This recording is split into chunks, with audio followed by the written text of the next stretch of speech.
역대상 19장 말씀입니다. 그 후에 암몬 자손의 왕 나하스가 죽고 그의 아들이 대신하여 왕이 되니 다윗이 이르되 한운의 아버지 나하스가 전에 내게 호의를 베풀었으니 이제 내가 그의 아들 한운에게 호의를 베풀리라 하고 사절들을 보내서 그의 아버지 죽음을 문상하게 하니라. 다윗의 신하들이 암몬 자손의 땅에 이르러 한운에게 나아가 문상하매 암몬 자손의 방백들이 한운에게 말하되 왕은 다윗이 조문사절을 보낸 것이 왕의 부친을 존경함인 줄로 여기시나이까. 그의 신하들이 왕에게 나아온 것이 이 땅을 엿보고 정탐하여 전복시키고자 함이 아니니까 하는지라. 한운이 이에 다윗의 신하들을 잡아 그들의 수염을 깎고 그 의복을 볼기 중간까지 자르고 돌려보내매 어떤 사람이 다윗에게 가서 그 사람들이 당한 일을 말하니라. 그 사람들이 심히 부끄러워하므로 다윗이 그들을 맞으러 보내 왕이 이르기를 너희는 수염이 자라기까지 여리고에 머물다가 돌아오라 하니라. 암몬 자손이 자기가 다윗에게 밉게 한 줄 안지라. 한운과 암몬 자손은 더불어 은 1000달란트를 아람 나하라임과 아람 마아가와 소바에 보내 병거와 마병을 싹 내되 곧 병거 32,000대와 마아가 왕과 그의 군대를 고용하였더니 그들이 와서 메드바 앞에 진침해 암몬 자손이 그 모든 성읍으로부터 모여 와서 싸우려 한지라. 다윗이 듣고 요압과 용사의 온 무리를 보냈더니 암몬 자손은 나가서 성문 앞에 진을 치고 도우러 온 여러 왕은 따로 들에 있더라. 요압이 앞뒤에 친 적진을 보고 이스라엘에서 뽑은 자 중에서 또 뽑아 아람 사람을 대하여 진을 치고 그 남은 무리는 그의 아우 아비새의 소아에 맡겨 암몬 자손을 대하여 진을 치게 하고 이르되 만일 아람 사람이 나보다 강하면 네가 나를 돕고 만일 암몬 자손이 너보다 강하면 내가 너를 도우리라. 너는 힘을 내라. 우리가 우리 백성과 우리 하나님의 성읍들을 위하여 힘을 내자.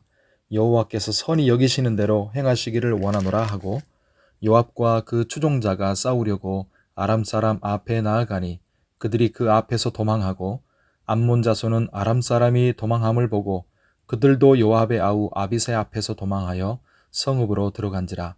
이에 요압이 예루살렘으로 돌아오니라. 아람 사람이 자기가 이스라엘 앞에서 패하였음을 보고 사신을 보내 강 건너편에 있는 아람 사람을 불러내니 하다데셀의 군대 사령관 소박이 그들을 거느린지라. 어떤 사람이 다윗에게 전하매 다윗이 온 이스라엘을 모으고 요단을 건너 아람 사람에게 이르러 그들을 향하여 진을 치니라. 다윗이 아람 사람을 향하여 진을 치매 그들이 다윗과 맞서 싸우더니 아람 사람이 이스라엘 앞에서 도망한지라. 다윗이 아람 병거 7,000대의 군사와 보병 4만 명을 죽이고 또 군대 지휘관 소박을 죽이매 하다데셀의 부하들이 자기가 이스라엘 앞에서 패하였음을 보고 다윗과 더불어 화친하여 섬기고 그 후로는 아람 사람이 암몬 자손 돕기를 원하지 아니하였더라. 아멘. 하나님의 은혜가 기도하는 우리에게 함께 하시기를 바랍니다. 2절 뒷부분에 보면 이렇게 말씀하지요. 한운의 아버지 나하스가 전에 내게 호의를 베풀었으니 이제 내가 그의 아들 한운에게 호의를 베풀리라. 이렇게 암몬 왕이 죽자 다윗이 호의를 즉 은혜를 베풀면서 조문객을 보냅니다. 옛날 다윗이 사울을 피해 도망 다녔을 때 암몬 왕 나하스에게 도움을 받았던 것이죠. 이렇게 다윗이 은혜를 베풀려고 조문객을 보냈는데 새로 암몬 왕이 된 그의 아들은 오히려 조문 온 다윗의 신하들을 욕보입니다. 이것은 다윗 왕과 신하들만이 아니라 하나님의 백성 이스라엘을 조롱한 것이고 결국 하나님을 조롱하고 모욕한 것입니다. 한마디로 은혜를 악으로 갚은 것이죠. 이렇게 암몬 왕 한우는 하나님의 은혜를 경멸하고 적대적인 태도를 취합니다. 그 결과가 어떻게 되었습니까? 암몬은 다윗의 군대에게 처참히 패합니다. 암몬을 도우러 왔던 아람도 같이 크게 당합니다. 그래서 19절에 말씀합니다. 자기가 이스라엘 앞에서 패하였음을 보고 다윗과 더불어 화친하여 섬기고 그 후로는 아람 사람이 암몬 자손 돕기를 원하지 아니하였더라. 하나님은 중요한 메시지를 주신 것입니다.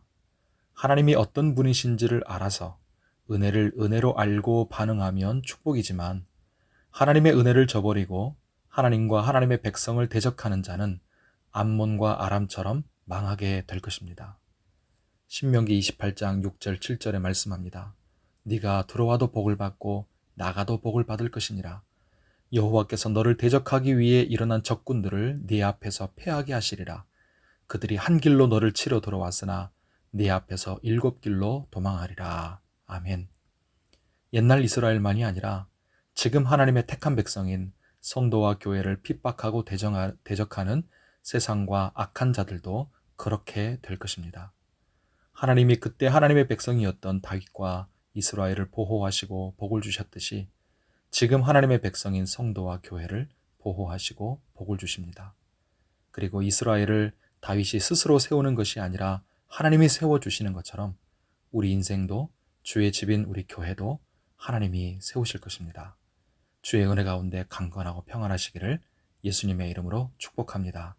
기도하겠습니다. 하나님 아버지, 우리 삶의 모든 것이 당연한 것이 아니요 하나님의 은혜임을 알게 해주셔서 은혜의 하나님께 감사로 합당하게 반응하는 저희들이 되게 하여 주시옵소서. 우리 인생도 가정과 사업도 우리 교회도 하나님이 세우심을 알고 언제나 겸손하게 하나님께 엎드리고 의지하게 하여 주옵소서. 특별히 하나님의 백성인 성도와 교회가 세상에서 크고 작은 고난과 핍박, 공격과 대적을 받고 있지만 하나님의 손이 우리를 보호하시고 복주심을 믿사오니 하나님과 주의 백성을 대적하는 모든 문제와 대적들을 주께서 7길로 도망하여 망하게 해주시고 주의 이름을 의지하는 우리를 승리하게 하시고 복을 내려 주옵소서. 거룩하고 복된 주일을 허락하시니 감사합니다. 이날 하나님께 온종일 예배드리며 영광 돌리게 하시고 우리에게 은혜를 내려 주옵소서. 이 장마철 폭우와 폭염 속에 피해가 최소화되게 해주시고 슬픔과 아픔을 당한 이들을 하나님께서 불쌍히 여겨 위로하여 주시옵소서. 환우들을 붙드시고 치료하여 주시고 오늘도 주님의 은혜 가운데 강건하게 하여 주옵소서. 하나님, 우리 인생에 어디도 안전한 곳이 없는 줄을 깨닫습니다. 오직 하나님의 품 안에서 참 안식과 평안을 누리게 하여 주옵소서. 예수님의 이름으로 기도하옵나이다. 아멘.